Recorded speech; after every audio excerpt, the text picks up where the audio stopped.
And once there was an incident where I wanted to pray Salah close to the Prophet ﷺ shrine, and I asked that Najdi, that is it, am I allowed to pray it there? And he said, La farqa. And he raised his voice. There is no difference between you praying it here or there, in slightly away. And then I said to him, do you not know, Alam la ta'lam? Allahu yaqul fil Quran, La tarfa'u aswatakum. I said to him that, do you not know it says in the Quran that Allah said that do not raise your voice above the voice of the Messenger of Allah? And then he said, Ana alam, what to say? Because these people do not give and demonstrate respect, they obey other. And the shaitan's worship, what we must learn from this is that shaitan had worshipped Allah for thousands of years. And these people, their worship is nothing compared to their ustad, who is the shaitan. Some of these Najdis, they even compare themselves, their a'mal, their deeds, with the Prophet ﷺ. And they dare to say that because if we live longer than the Prophet, they say that if we live longer than the Prophet ﷺ is Hayat Zahiri was 63 years.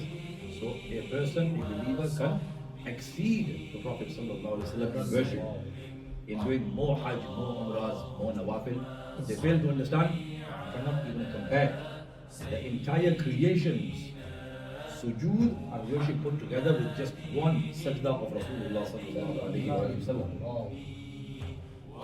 And the shaitan, he considered himself better. He considered himself better than the Prophet of Allah. He said that I am better than him. And these people, they believe themselves that they can exceed the Prophet. The students of the shaitan, they believe that they can do more numerous actions than the Prophet sallallahu alaihi wasallam. They are ustad and shagird, master, teacher and student. They are following Satan in this.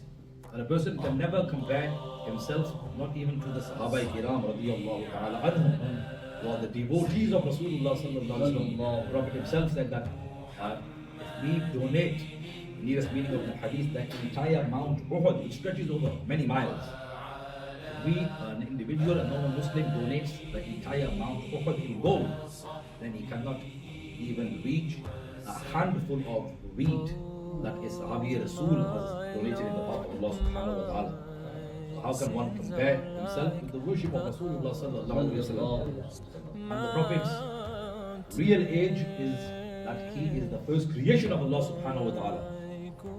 And he was the first creation to be created.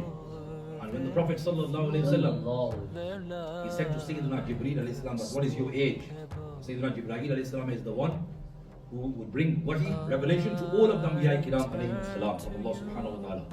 And he said that all I know about my age is that I see a star that shines from the arsh after every 70,000 years. After every 70,000 years I see a star shining on the arsh of Allah subhanahu wa ta'ala.